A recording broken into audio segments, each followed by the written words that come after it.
Hello दोस्तों, स्वागत है आपका मेरे यूट्यूब चैनल परीक्षा प्लान में। तो कैसे हैं आप लोग? आई होप अच्छे होंगे। तो जैसा कि आप लोगों को पता है कि रीड मेंस के लिए मैंने प्रैक्टिस शुरू करवा दी है। ये प्रैक्टिस का दूसरा वीडियो है। तो चलिए वीडियो को शुरू करते हैं। राजस्थान का भौगोलिक, ऐतिहासिक और सांस्कृतिक ज्ञान राजस्थानी भाषा, ये वाला जो पार्ट है ये लेवल 1 और लेवल 2 दोनों में है। यानी दोनों में इससे संबंधित प्रश्न पूछे जाने हैं। तो ये वीडियो लेवल 1 के लिए भी है और लेवल 2 के लिए भी है, इसीलिए मैंने यहाँ पर लिख भी रखा है।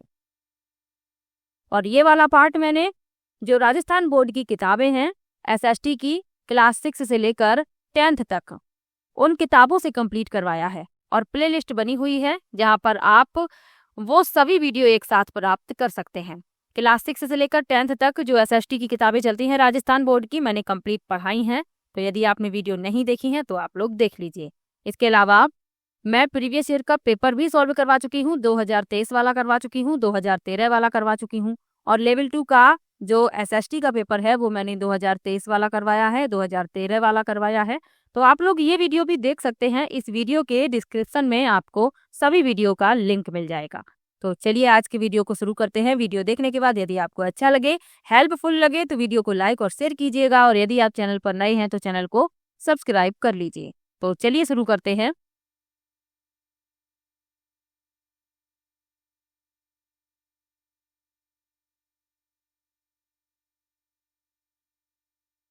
पहला प्रश्न दिया गया है, सारंगपुर युद्ध किन राज्यों के मध्य हुआ? सारंगपुर युद्ध हुआ कब था? 1437 ईस्वी में। ये किन राज्यों के मध्य हुआ था ये पूछा गया है। पहला विकल्प है मेवाड़ मालवा, दूसरा है मेवाड़ मारवाड़, तीसरा है गुजरात मारवाड़ और चौथा है मेवाड़ चंदेल।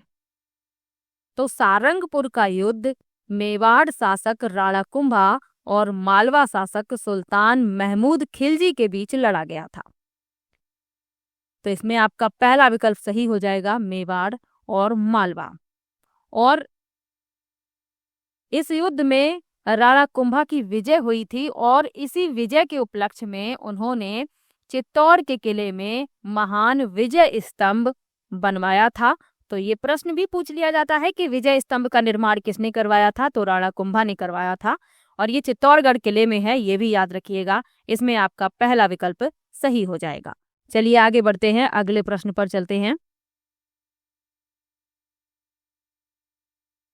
अगला प्रश्न दिया गया है, सूफी संत मीठे साहब की दरगाह कहाँ स्थित है? पहला विकल्प है भरतपुर, दूसरा विकल्प है भैंसरोडगढ़, तीसरा विकल्प है गागरौन और चौथा विकल्प है भटनेर।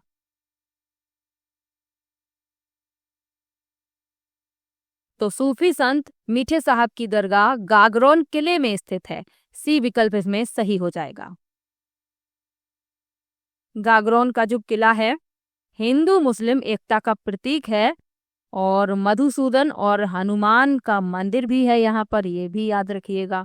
और ये विश्व धरोहर में शामिल है, ये भी याद रखिए। सी विकल्प इसमें सही हो जाएगा, गागरौन। चलिए आगे बढ़ते हैं, अगले प्रश्न पर चलते हैं।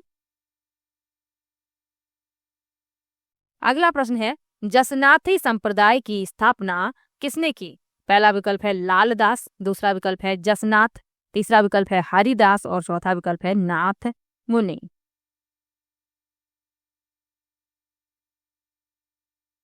तो जसनाथी संप्रदाय एक जाट जाति संप्रदाय है जो मुख्य रूप से जोधपुर के बीकानेर संभाग में मौजूद है और इसके संस्थापक थे जसनाथ।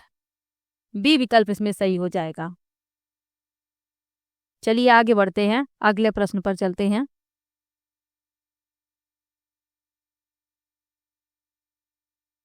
अगला प्रश्न है, गुलाम अली, बलदेव, शालिग्राम, राम गोपाल चित्रकारों का संबंध किस चित्र शैली से रहा है? पहला विकल्प है नाथ द्वारा, दूसरा है अलवर, तीसरा है बूंदी और चौथा है बीकानेर। तो गुलाम अली, बलदेव और शालिग्राम राम गोपाल, इन चित्रकारों का संबंध रहा है अलवर चित्र शैली से। बी विकल्प इसमें सही हो जाएगा, अलवर।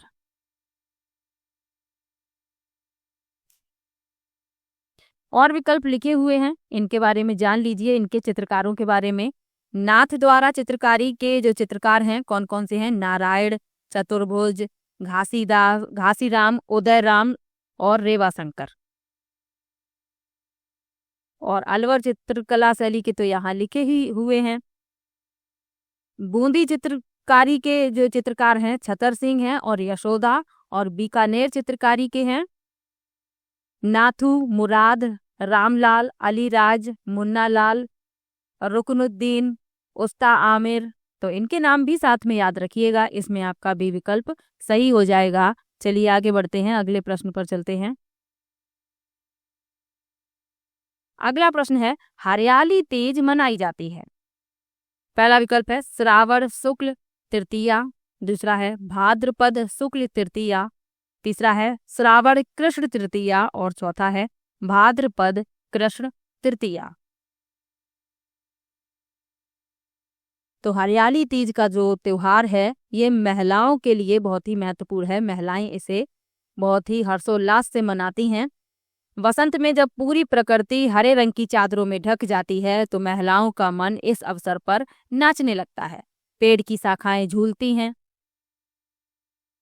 तो हरियाली तीज मनाई जाती है श्रावण शुक्ल तृतीया को। इसमें महिलाएं व्रत करती हैं, पूजन करती हैं। शिव पार्वती के पुनर्मिलन के उपलक्ष्य में आस्था, उत्साह, सौंदर्य और प्रेम का यह त्योहार है। और चारों तरफ हरियाली भी इस समय होती है सावन के महीने में, तो इसीलिए इसे हरियाली तीज कहा जाता है। और महिलाएं झूला झूलती हैं, लोकगीत गाती हैं, जश्न मनाती हैं। तो ये भी याद रखिएगा, पहला विकल्प इसमें सही हो जाएगा। चलिए आगे बढ़ते हैं, अगले प्रश्न पर चलते हैं। राजपूत जीवन संध्या उपन्यास लिखा है। पहला विकल्प है केसरीनाथ, दूसरा विकल्प है रमेश चंद्र दत्त, तीसरा विकल्प है कन्हैयालाल और चौथा है अवनींद्र नाथ। तो राजपूत जीवन संध्या ये उपन्यास लिखा है रमेश चंद्र दत्त ने, बी विकल्प इसमें सही हो जाएगा। ये प्रसिद्ध बंगाली लेखक हैं, तो ये भी याद रखिएगा। चलिए आगे बढ़ते हैं, अगले प्रश्न पर चलते हैं। लिखा है छार बाग स्थित है। पहला विकल्प है बूंदी, दूसरा विकल्प है जोधपुर, तीसरा विकल्प है बीकानेर और चौथा विकल्प है अजमेर। तो छार बाग बूंदी में स्थित है और इसे सार बाग भी कहा जाता है। और ये बूंदी राज्य के शाही परिवार के स्मारक सेनोटाफ का घर है। पहला विकल्प इसमें सही हो जाएगा, बूंदी। चलिए आगे बढ़ते हैं, अगले प्रश्न पर चलते हैं। लिखा है पंडित नैनूराम शर्मा का संबंध किस प्रजामंडल आंदोलन से रहा है। पहला विकल्प है हाड़ौती प्रजामंडल, दूसरा विकल्प है मारवाड़ प्रजामंडल, तीसरा विकल्प है जयपुर प्रजामंडल और चौथा विकल्प है बीकानेर प्रजामंडल। तो पंडित नैनूराम शर्मा का संबंध है हाड़ौती प्रजामंडल से, पहला विकल्प इसमें सही हो जाएगा। और पंडित नैनूराम शर्मा ने हाड़ौती प्रजामंडल की निष्क्रियता के कारण 1939 में कोटा राज्य प्रजामंडल की स्थापना भी की थी, तो ये भी आपको याद रखना है। और पंडित नैनूराम शर्मा को प्रजामंडल का अध्यक्ष बनाया गया था, तो ये भी याद रखिएगा। और सभी प्रजामंडल के बारे में डिटेल में मैंने आपको पढ़ाया भी है। अब जो और प्रजामंडल लिखे हुए हैं इनके संस्थापकों के बारे में भी जान लीजिए। मारवाड़ प्रजामंडल की स्थापना किसने की थी? जय नारायण व्यास ने। जयपुर प्रजामंडल की स्थापना कपूर चंद पाटनी ने और बीकानेर प्रजामंडल की स्थापना मगाराम वैद्य ने। तो साथ में आपको ये भी याद रखना है, इसमें आपका पहला विकल्प सही है। चलिए आगे बढ़ते हैं, अगले प्रश्न पर चलते हैं। प्रताप नामक समाचार पत्र कहाँ से प्रकाशित होता था? पहला विकल्प है दिल्ली, दूसरा विकल्प है आगरा, तीसरा विकल्प है कानपुर और चौथा विकल्प है बरेली। तो प्रताप नामक समाचार पत्र ये प्रकाशित होता था कानपुर से, उत्तर प्रदेश के कानपुर से। और ये गणेश शंकर विद्यार्थी द्वारा प्रकाशित एक साप्ताहिक समाचार पत्र था, ये भी आपको याद रखना है। और गणेश शंकर विद्यार्थी ने प्रताप के माध्यम से दोहन और अन्याय के खिलाफ आवाज उठाई थी, तो ये भी याद रखिएगा, इंपॉर्टेंट प्रश्न है, पूछा जाता है। तीसरा विकल्प इसमें सही हो जाएगा, कानपुर। चलिए आगे बढ़ते हैं। मत्स्य संघ का राज्य प्रमुख किसे बनाया गया था? पहला विकल्प है धौलपुर शासक, दूसरा विकल्प है करौली शासक, तीसरा विकल्प है अलवर शासक और चौथा विकल्प है भरतपुर शासक। तो धौलपुर के महाराजा मत्स्य संघ के राज प्रमुख बने थे, पहला विकल्प इसमें सही हो जाएगा। मत्स्य संघ भारत का एक राज्य था जिसका गठन 17 मार्च 1948 को चार तत्कालीन रियासतों अलवर, भरतपुर, धौलपुर और करौली के विलय के बाद हुआ था। तो पहला विकल्प इसमें सही हो जाएगा, धौलपुर शासक। और राजस्थान एकीकरण की प्रक्रिया के बारे में आपको मैंने बताया है, डिटेल में समझाया भी है। चलिए आगे बढ़ते हैं। अगला प्रश्न दिया गया है, उदयपुर में देश हितैषिणी सभा का गठन किसने किया? पहला विकल्प है महाराणा शंभू सिंह, दूसरा विकल्प है महाराणा सज्जन सिंह, तीसरा विकल्प है महाराणा अजीत सिंह और चौथा विकल्प है महाराणा जसवंत सिंह। तो देश हितैषिणी सभा की स्थापना 2 जुलाई 1877 को महाराणा सज्जन सिंह द्वारा की गई। बी विकल्प इसमें सही हो जाएगा, महाराणा सज्जन सिंह।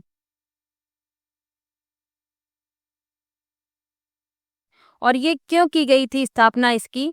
ताकि जो समस्याएं हैं उनका सामना किया जा सके। क्या क्या समस्याएं थी? विवाह के खर्चों पर नियंत्रण रखना, बहुविवाह पर प्रतिबंध लगाने के लिए नियमों का निरूपण, अंग्रेजों से असहयोग के कारण इस सभा का लक्ष्य पूरा नहीं हो सका, ये भी याद रखिएगा।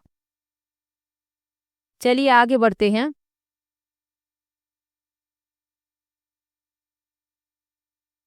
अगला प्रश्न दिया गया है, कौन सा सुशिर वाद्य यंत्र नहीं है? पहला विकल्प है अलगोजा, दूसरा विकल्प है सतारा, तीसरा विकल्प है मोरचंग और चौथा है सुरमंडल।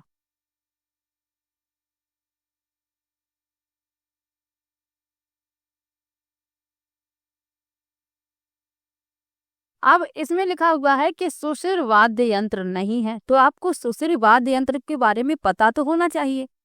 तो वे वाद्य यंत्र जिनमें हवा को फूंक कर ध्वनि उत्पन्न की जाती है, तो वे कहलाते हैं सुशिर वाद्य यंत्र। अब इसमें जो सुशिर वाद्य यंत्र नहीं है वह हमें बताना है, विकल्प दिए गए हैं।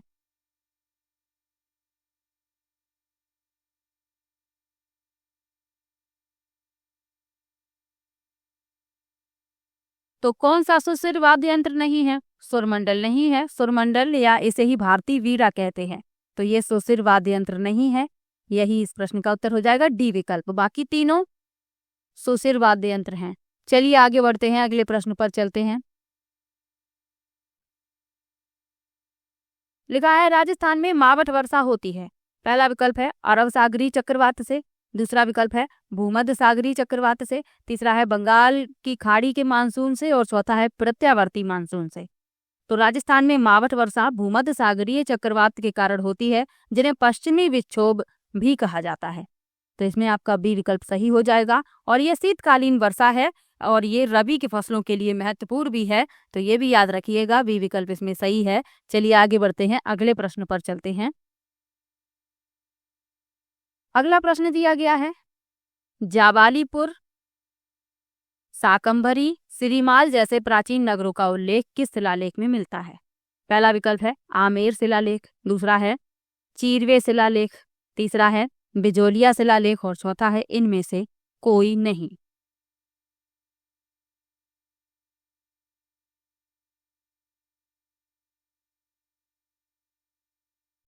तो जाबालीपुर, शाकंभरी, सिरीमाल जैसे प्राचीन नगरों का उल्लेख मिलता है बिजोलिया शिलालेख में। सी विकल्प इसमें सही हो जाएगा, बिजोलिया शिलालेख। और इस लेख के पुष्पिका में इसके लेखक गुणभद्र, कायस्थ केशव, खुदाई करने वाले का नाम आदि भी लिखा हुआ है, तो ये भी याद रखिएगा। आमेर शिलालेख जो है ये संस्कृत भाषा और नागरी लिपि में है और इसमें आमेर के कछवाहा वंश के शासकों पृथ्वीराज, भारमल, भगवंत दास और मान सिंह का उल्लेख है। और चीरवे शिलालेख संस्कृत भाषा में है। इसमें मेवाड़ वंश के प्रारंभिक शासक और विष्णु मंदिर के निर्माण का उल्लेख है। तो ये भी याद रखिएगा, सी विकल्प इसमें सही है, बिजोलिया शिलालेख। चलिए आगे बढ़ते हैं, अगले प्रश्न पर चलते हैं। अगला प्रश्न दिया गया है, कोट दीजी सभ्यता का संबंध रहा है। पहला विकल्प है हड़प्पा पूर्व की सभ्यता से, दूसरा है चीन की सभ्यता से, तीसरा है मिस्र की सभ्यता से और चौथा है सुमेरिया की सभ्यता से। तो कोट दीजी सभ्यता का संबंध रहा है हड़प्पा पूर्व की सभ्यता से। पहला विकल्प इसमें सही हो जाएगा। चलिए आगे बढ़ते हैं, अगले प्रश्न पर चलते हैं। तोपे ढालने का कारखाना राजस्थान के किस दुर्ग में था? पहला विकल्प है जयगढ़, दूसरा विकल्प है नाहरगढ़, तीसरा विकल्प है लोहागढ़ और चौथा विकल्प है जूनागढ़। तो तोपें ढालने का कारखाना राजस्थान के जयगढ़ दुर्ग में था। ए विकल्प इसमें सही हो जाएगा। यहाँ पर विश्व की सबसे बड़ी तोप जयबाड़ भी रखी हुई है। इस तोप का नाम क्या है? जो विश्व की सबसे बड़ी तोप है जयबाड़, ये जयगढ़ किले में ही रखी है। इसे लोग देखने के लिए भी आते हैं। तो यहीं पर तोपें ढालने का कारखाना था। ए विकल्प इसमें सही हो जाएगा, जयगढ़। इसे विजय किले के रूप में भी जाना जाता है, ये भी आपको याद रखना है। और ये अरावली पहाड़ियों के चील का टीला नामक पहाड़ी पर स्थित है, तो ये भी याद रखिएगा। और इस किले का निर्माण करवाया था जयसिंह द्वितीय ने। इतनी जानकारी आपको आवश्यक है, लेकिन मैंने किलों के बारे में आपको 2 बार पढ़ाया है। जो कक्षा 6 से लेकर कक्षा 10 तक की जो किताबें हैं, उनमें कक्षा 8 वाली किताब में भी किलों के बारे में बताया गया है। फिर जो 10th की बुक है उसमें भी बताया गया है। तो मैंने आपको डिटेल में पढ़ाया ही है, आपको पता ही होगा।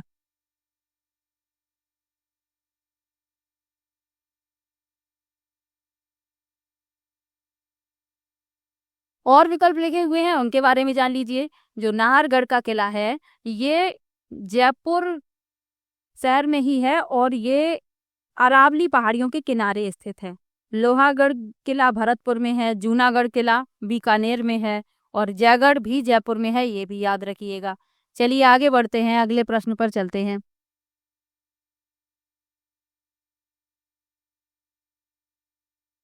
अगला प्रश्न दिया गया है, नाथू, मुराद, रामराज, अली राजा चित्रकारों का संबंध किस चित्रकारी से रहा? पहला विकल्प है बीकानेर चित्रकारी, दूसरा विकल्प है कोटा चित्रकारी, तीसरा है किशनगढ़ चित्रकारी और चौथा है बूंदी चित्रकारी। तो अभी मैंने आपको बताया ही था, पहला विकल्प इसमें सही हो जाएगा, बीकानेरी चित्रकारी। ये जो चित्रकार हैं इनका संबंध है बीकानेरी चित्रकारी से। चलिए आगे बढ़ते हैं, अगले प्रश्न पर चलते हैं। अगला प्रश्न दिया गया है, बूढ़ी तीज कब मनाई जाती है? पहला विकल्प है भाद्रपद कृष्ण तृतीया, दूसरा है श्रावण शुक्ल तृतीया, तीसरा है श्रावण कृष्ण तृतीया और चौथा है भाद्रपद शुक्ल तृतीया।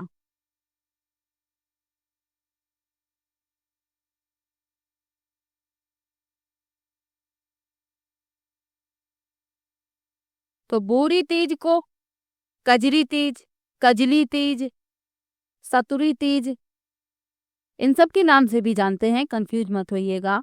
और ये मनाई जाती है भाद्रपद कृष्ण तृतीया को। पहला विकल्प इसमें सही हो जाएगा। चलिए आगे बढ़ते हैं, अगले प्रश्न पर चलते हैं। अगला प्रश्न है, बिंदोरी कहाँ का प्रमुख लोक नृत्य है? पहला विकल्प है किशनगढ़, दूसरा विकल्प है जयपुर, तीसरा विकल्प है जोधपुर और चौथा विकल्प है झालावाड़।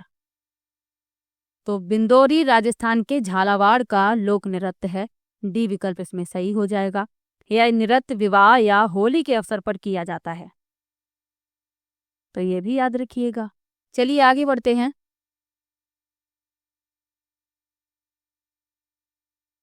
अगला प्रश्न है, डूंगरपुर प्रजामंडल की स्थापना किसने की थी? पहला विकल्प है गोकुल भाई भट्ट, दूसरा विकल्प है जमना लाल बजाज, तीसरा विकल्प है भोगीलाल पांड्या और चौथा विकल्प है सागरमल गोपा। तो डूंगरपुर प्रजामंडल की स्थापना की थी भोगीलाल पांड्या ने। सी विकल्प इसमें सही हो जाएगा। चलिए आगे बढ़ते हैं। अगला प्रश्न है बिजोलिया में तलवार लाग नाम से नई लागत किसने लगाई थी? पहला विकल्प है पृथ्वी सिंह, दूसरा विकल्प है किशन सिंह, तीसरा विकल्प है केसरी सिंह और चौथा विकल्प है स्वरूप सिंह। तो 1906 में पृथ्वी सिंह ने बिजोलिया के जमींदार बनने पर जनता पर तलवार बंधन कर लगाया था। तलवार बंधन कर एक उत्तराधिकारी शुल्क था, तो ये भी आपको याद रखना है। तो तलवार लाग के नाम से भी इसे जानते हैं। पहला विकल्प इसमें सही हो जाएगा पृथ्वी सिंह। चलिए आगे बढ़ते हैं।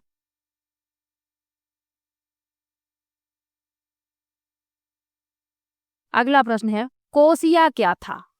पहला विकल्प है पचपदरा का नमक, दूसरा है राजस्व कर का नाम, तीसरा है दूरी नापने की इकाई और चौथा है आभूषण का नाम।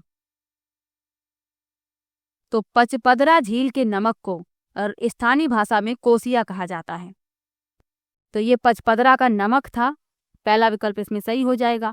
पचपदरा झील राजस्थान के बाड़मेर में पचपदरा के पास एक नमक की झील है, तो ये भी आपको याद रखना है। तो इसी के नमक को कहा जाता है कोसिया। चलिए आगे बढ़ते हैं।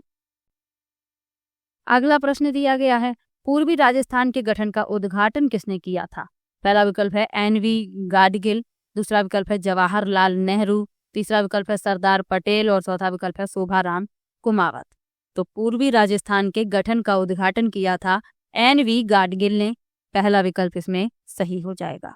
चलिए आगे बढ़ते हैं, अगले प्रश्न पर चलते हैं। उदयपुर में महिला मंडल की स्थापना किसने की थी? पहला विकल्प है दयाशंकर छोत्रीय, यहाँ पर छोत्रीय है, ओ की मात्रा और है यहाँ पर। रामशंकर गुप्ता, महादेवी वर्मा और चौथा विकल्प है जयशंकर अग्रवाल। तो उदयपुर में महिला मंडल की स्थापना की थी दयाशंकर छोत्रीय ने। पहला विकल्प इसमें सही हो जाएगा। चलिए आगे बढ़ते हैं।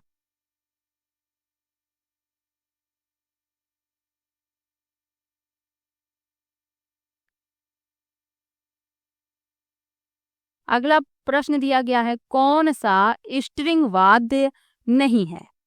पहला विकल्प है जंतर, दूसरा विकल्प है भापंग, तीसरा विकल्प है दुकाका और चौथा विकल्प है नागफनी।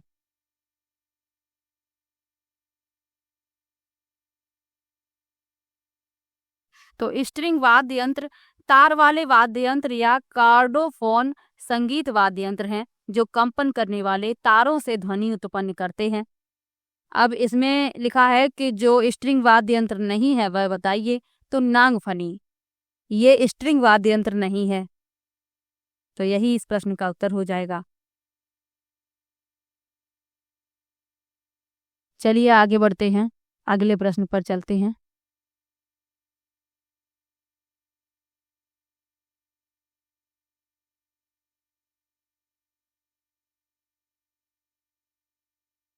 अगला प्रश्न दिया गया है राजस्थान में मामा भांजा का मंदिर स्थित है। पहला विकल्प है बांसवाड़ा, दूसरा है कोटा, तीसरा है जोधपुर और चौथा है बारा।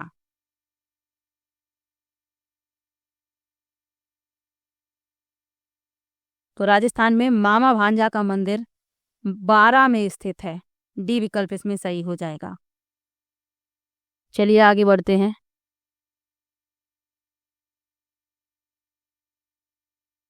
कल की वीडियो में मैंने सिर्फ 25 प्रश्न लिए थे और आज मैं 30 प्रश्न लेकर आई हूँ। चलिए अगला प्रश्न पढ़ते हैं। राजस्थान में सर्वाधिक क्षेत्रीय विस्तार वाला भौतिक प्रदेश है। पहला विकल्प है पूर्वी मैदान, दूसरा है मरुस्थली, तीसरा विकल्प है अरावली और चौथा है हाड़ौती। हाड़ौती पठार भी होगा यहाँ पर, हाड़ौती पठार। तो इसमें पूछा गया है सर्वाधिक क्षेत्रीय विस्तार वाला भौतिक प्रदेश, तो वह है मरुस्थली। बी विकल्प इसमें सही हो जाएगा। चलिए आगे बढ़ते हैं, अगले प्रश्न पर चलते हैं। अगला प्रश्न दिया गया है, लूनी नदी का जल उद्गम से लेकर किस स्थान तक मीठा रहता है उसके बाद खारा हो जाता है? पहला विकल्प है समदड़ी, दूसरा विकल्प है बालोतरा, तीसरा विकल्प है सिवाना और चौथा विकल्प है सांचौर। तो लूनी नदी का पानी अपने उद्गम से बालोतरा तक मीठा रहता है, उसके बाद खारा हो जाता है। बी विकल्प इसमें सही है।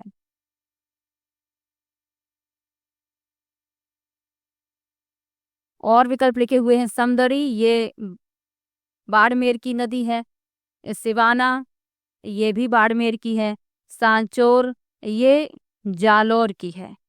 तो ये भी याद रखिएगा साथ में। चलिए आगे बढ़ते हैं, अगले प्रश्न पर चलते हैं। चंबल नदी का उद्गम कहाँ से है?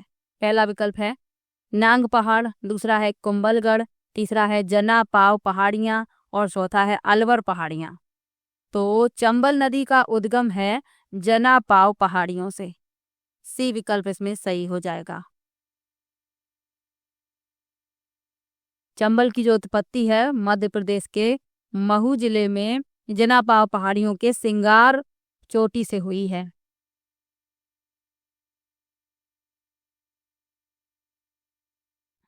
चलिए आगे बढ़ते हैं, अगले प्रश्न पर चलते हैं।